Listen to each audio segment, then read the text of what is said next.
మన ప్రజలు నమ్మారంటే నువ్వు బ్యాలెన్స్కి వెళ్తావని కదా. సో నాకు ఆ బ్యాలెన్స్ని మీరు సమాజంలోకి మీ పదవి ద్వారా తీసుకెళ్ళండి.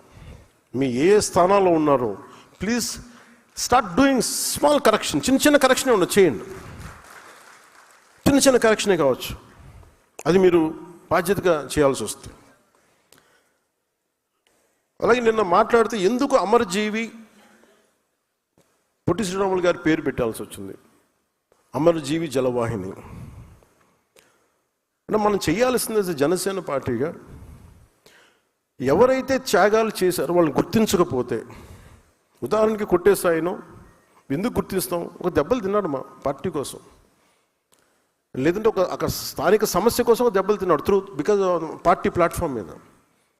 మనమే ఇలా కూర్చోబెట్టి పార్టీ కోసం పనిచేసిన వాళ్ళని గుర్తించి ఇంత ఆనందం మనకుంటే, ఇన్ని వేల మంది ఇక్కడ కూర్చొని మాట్లాడుతూ ఉంటే మనకి ఇంత ఆనందం ఉంటే, ఎన్ని కోట్ల మందికి దేశం మొత్తం మీద భాషా ప్రయుక్త రాష్ట్రాలు తెచ్చిన మహానుభావుడు, లేదంటే తెలుగువాడి ఉనికి, తెలుగు జాతి, తెలుగు ఆత్మగౌరవం అని ఈరోజు మనం మాట్లాడగలుగుతున్నామంటే దానికి మూల పురుషుడు అమరజీవి పొట్టి శ్రీరాములు.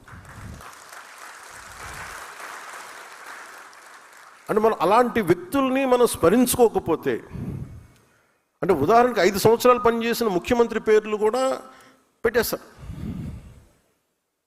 కానీ మనం ఎవరి సాక్రిఫైస్ మీద మనం నిలబడ్డాము, ఎవరి బలిదానం మీద నిలబడ్డాము, ఆ వ్యక్తులను వదిలేస్తున్నాం.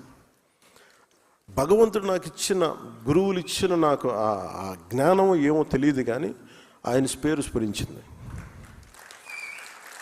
అంటే ఎలా ఉంటుందంటే, ఆయన పేరు పెట్టగానే సార్ ఆయన వయస్సులు అంటారా, మన ఆలోచన చూడండి. అంటే ఎంత దౌర్భాగ్య స్థితికి వెళ్ళిపోయి ఉంటే, అంబేద్కర్ గారికి ఒక కులానికి పరిమితం చేసుకుంటే మనం ఏం చేయలేం. అంబేద్కర్ అందరి వాడు, లేదు మావాడు మా దగ్గరే ఉంటాడంటే మనం ఏం చేయలేం దానికి. కానీ ఎవరు వద్దనుకున్నా లేదనుకున్నా అంబేద్కర్ గారు గుండెల్లోనే ఉంటారు నాకు. దాన్ని మేము పొలిటికలైజ్ చేయం. ఓనర్షిప్ ఒక్కళ్ళకి అని అంటానికి కుదరదు, నాయకులకి. అంటే ఈ స్థాయికి ప్రపంచం వెళ్ళిపోతున్నా మనం కరెక్ట్ చేసుకోకపోతే మన స్థాయిల్లో చాలా చాలా తప్పులు చేసిన వాళ్ళం అవుతాం ఇవన్నీ. సో అందుకని ఇవన్నీ ఒక్కొక్కరు చేసుకుంటూ వెళ్తాం. నా ఉద్దేశంలో పొట్టి శ్రీరాములు గారికి సరైన గుర్తింపు కానీ నివాళి కానీ ఇవ్వాలి అంటే, ఒక పోలవరం లాంటి ప్రాజెక్టుకి ఆ మహానుభావుడు పేరు పెడితే నిజంగా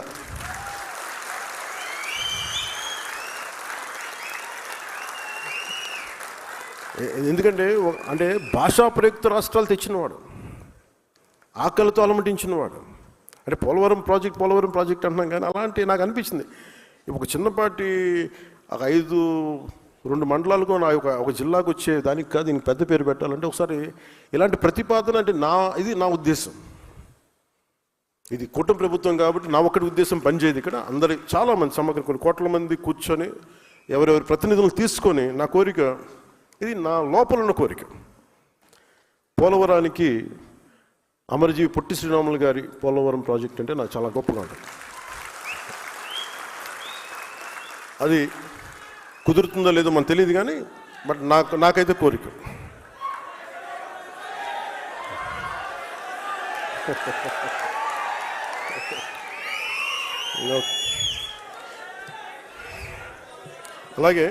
అలాగే ఇంకొక